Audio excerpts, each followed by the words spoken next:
Yesus adalah Tuhan. Jadi kalau ada orang yang masih bantah, ya silakan bantah, dan Anda akan dipisahkan di grup kambing-kambing. Ya toh? Atau Anda akan berlutut, tapi berlutut terpaksa, berlutut sambil berkata, ternyata dia memang Tuhan. Iya, kan saya sudah berteriak setiap Sabtu pagi sampai gargantang mau putus. Kenapa kau tidak percaya? Di dalam Al-Quran Allah bedakan antara sifat-sifat Khalik dengan makhluk. Apa tujuannya? Untuk memudahkan kita kemudian ketika akan menguatkan keyakinan kita tentang ketuhanan Allah Subhanahu wa taala. Jadi kalau ada yang menyoal Anda, kenapa Anda memilih Islam? Kenapa Anda menetapkan Tuhannya Allah? Anda bisa menjelaskan. Maka dijelaskan oleh Al-Quran, ini loh beda Tuhan dengan makhluk begini, beda Khalik dengan makhluk begini. Saya tetapkan Allah karena hanya pada Allah lah semua sifat ketuhanan berkumpul, dan beda dengan makhluk. Bagaimana cara menerangkannya? Buka Al-Quran. Maka disampaikan oleh Al-Quran, prinsip pertama, Khalik Tuhan mesti beda dengan makhluk.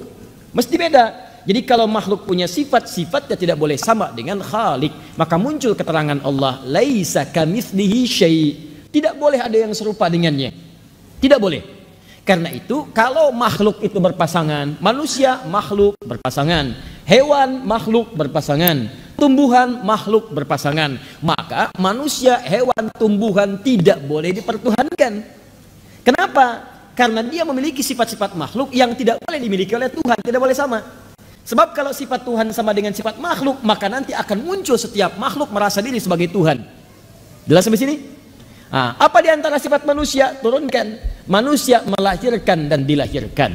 Maka dari itu, jika ada kemudian yang diklaim sebagai Tuhan punya sifat melahirkan atau dilahirkan, dia tidak melahirkan tapi dilahirkan, maka dia bukan Tuhan. Ingat, karena prinsip pertama, Tuhan mesti beda dengan makhluk. Kalau makhluk melahirkan, Tuhan tidak boleh melahirkan. Kalau makhluk dilahirkan, Tuhan tidak boleh dilahirkan. Kalau makhluk berpasangan, Tuhan tidak boleh berpasangan. Jadi kalau ada misalnya yang dipertuhankan, ternyata hasil kelahiran dari yang lain. Kalau ada yang mengatakan misalnya Nabi Isa itu Tuhan, kenapa dia Tuhan? Karena dia misalnya, mohon maaf, kita cek, dia dipertuhankan. Nabi Isa dilahirkan, sifat Tuhan tidak boleh sama dengan makhluk. Lalu dikatakan misalnya, tapi kan dilahirkannya itu bukan biasa. Kalau manusia dilahirkan mesti ada bapak, ada ibu. Ini kan bapaknya nggak ada, cuman ibunya. Kalau manusia kan ada bapak, ada ibu. Isa nggak ada bapak, ada ibunya aja. Ini mesti beda, ini lain ini. Kita jawab, Adam lebih hebat lagi kata Al-Quran. Adam lebih hebat, bapak nggak ada, ibu nggak ada. Kenapa Adam nggak jadi Tuhan? Maka muncul keterangan dalam Al-Quran. Awas, masaluhu inna matala Isa kamatsali Adam. Ya, maka penciptaan Isa itu sama dengan Adam, nggak jauh beda. Kalau Isa dipertuhankan, kenapa Adam tidak? Jelas sampai sini? Indah sekali Quran itu. Ada lagi yang protes, oh tidak, Isa itu punya sifat lain yang Adam nggak bisa. Apa itu? Menghidupkan yang mati. Adam nggak bisa, Isa bisa. Turun lagi keterangan Quran, dibedain lagi. Ada yang lebih canggih menghidupkannya, namanya Nabi Ibrahim. Turun Quran surah kedua Al-Baqarah ayat 260, paling kiri sebelah atas. Wa idz qala Ibrahim rabbi arini kaifa tuhyil mauta. Ketika Ibrahim memohon kepada Allah, ya Allah tunjukkan kepadaku bagaimana cara menghidupkan yang mati. Maka diizinkan oleh Allah, lebih canggih. Kalau Nabi Isa dipanggil, hidup dengan izin Allah, biiznillah, hidup. Udah gitu meninggal lagi. Nabi Ibrahim tidak, begitu hidup dicincang dulu tuh. Cincang dulu tuh. Lihat kalimat Qur'annya. Wa idz qala Ibrahim rabbi arini kaifa tuhyil mauta. Qala awalam tu'min? Qala bala walakin liyatma'inna qalbi. Qala fakhudh arba'atan minat thair. Hei Ibrahim, ambil 4 contoh makhluk Allah. Apa itu? Burung, 4 langsung sekaligus. Nabi Isa 1, Nabi Ibrahim 4 langsung. Setelah itu apa? Fasurhunna. Kemudian tebarkan di setiap bukit, pindahin. Gini. 1, 2, 3, 4 bukit. Nabi Isa di dekat sini. Yesus, Nabi Isa, Mesias dekat sini. Pukul kuburan, bangkit.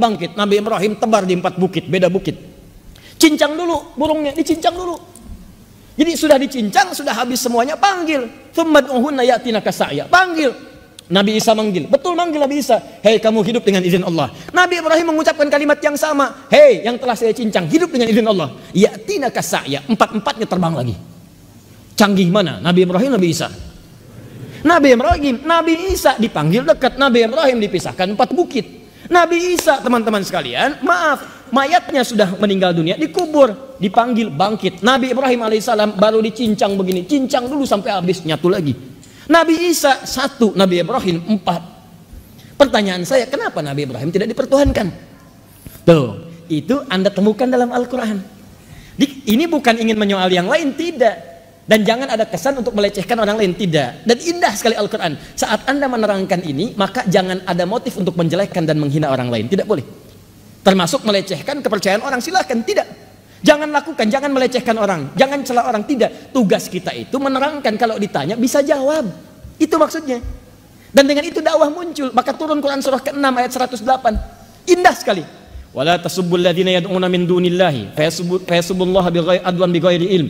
Hei kalian yang telah beriman, jangan mencela orang lain ya, yang mungkin menuhankan yang lain. Nanti khawatirnya ketika kalian cela, dia mencela Allah tanpa sepengetahuan dia tentang hakikat Allah. Indah, jangan cela, cukup terangkan, kalau ditanya bisa jawab. Jadi kalau ada orang ngajak-ngajak, ngasih biskuit, ngasih sarung, ngasih indomie, Anda bisa ngajak. Ya, jadi Anda bisa paham, ngajak lagi dia kepada keyakinan Anda, jawab. Kalau ditanya kenapa milih Allah, jawab. Kenapa nggak ikut Isa, jawab. Kenapa nggak ikut ini, jawab. Jadi Anda bisa menjawab. Itu yang disebut dengan furqan namanya. Seorang ustadz, yaitu Ustadz Adi Hidayat.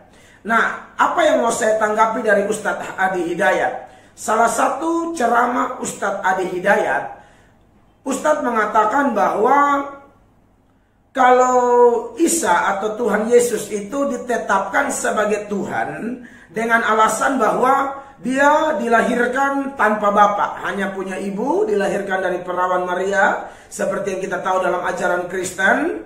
Dan kemudian dengan alasan itulah Ustadz Adi Hidayat menganggap itu menjadi dasar Kristen menetapkan Yesus atau Isa menjadi Tuhan. Dan kemudian Ustadz Adi Hidayat mengatakan bahwa kalau memang alasannya demikian, maka seharusnya yang lebih hebat itu bukan Isa atau Tuhan Yesus, tapi yang lebih hebat adalah Adam. Kenapa? Karena kita tahu ya, Islam punya keterangan mirip dengan Kristen, di mana memang Adam itu tidak punya orang tua, tidak punya bapak, tidak punya mama. Kalau Yesus tidak punya bapak, tapi punya mama. Jadi yang lebih hebat menurut Ustadz Adi Hidayat adalah Adam. Karena Adam itu tidak punya kedua-duanya, dia diciptakan dari tanah.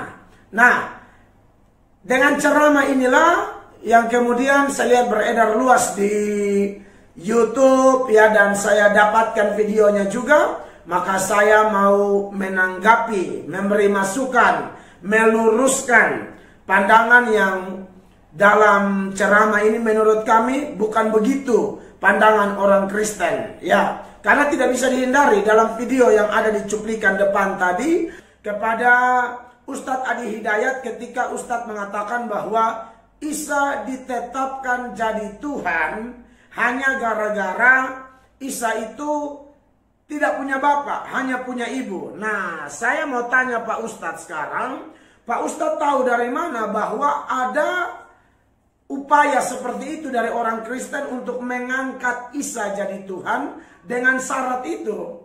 Saya adalah orang Kristen sejak lahir, saya adalah seorang pendeta, dan saya tidak pernah ketemu ada data yang mengatakan bahwa Isa diangkat jadi Tuhan dengan syarat hanya punya ibu tapi tidak punya bapak. Kalau Ustadz menonton video ini, tolong Ustadz kasih dasarnya apa?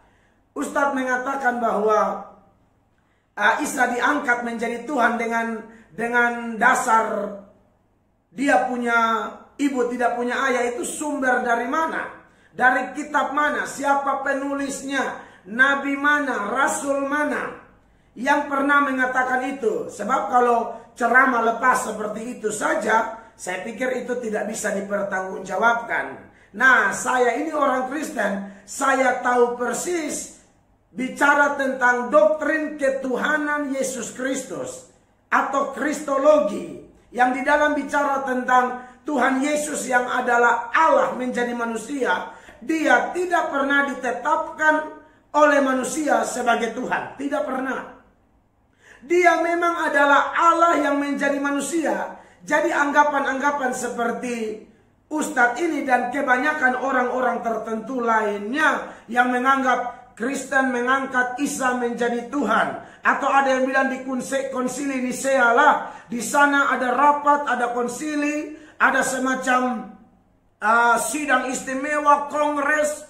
Untuk di sana ada rapat mengangkat Isa jadi Tuhan. Jelas itu fitnah, itu omong kosong. Termaksud kalau ada tuduhan-tuduhan yang mengatakan bahwa Isa sebenarnya bukan Tuhan, tapi rasul-rasul lah, murid-murid lah, terutama si Paulus lah yang mengangkat Isa menjadi Tuhan. Saya mau katakan kepada Ustadz Adi Hidayat dan siapapun yang selama ini salah sangka, disesatkan oleh sumber-sumber yang tidak dapat dipertanggungjawabkan, maka saya sebagai hambanya Tuhan Yesus Kristus, saya mau tegaskan kepada Ustadz Adi Hidayat dan siapapun bahwa Kristen tidak pernah berupaya mengangkat Yesus menjadi Tuhan. Entah melalui konsili kah, melalui khotbah kah, melalui pandangan Rasul Nabi, tidak ada.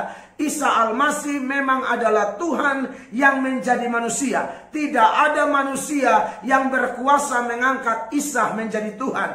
Justru Isa lah yang mengangkat kami, orang-orang berdosa, orang-orang terhilang, anak-anak gelap, orang-orang tersesat, diangkatnya, diadopsinya menjadi anak-anak Allah. Soal ketuhanan Isa Al-Masih, Ustadz Adi Hidayat dan semua pemirsa, siapapun, terutama orang-orang, termasuk orang-orang Islam tertentu yang menganggap bahwa Isa itu adalah manusia yang diangkat jadi Tuhan, Anda telah disesatkan oleh sumber-sumber, dan menurut saya itu betul-betul menyesatkan Anda, sehingga Anda dengan leluasa menyebarkan kesesatan tersebut. Tidak ada Ustadz Adi Hidayat dan siapapun.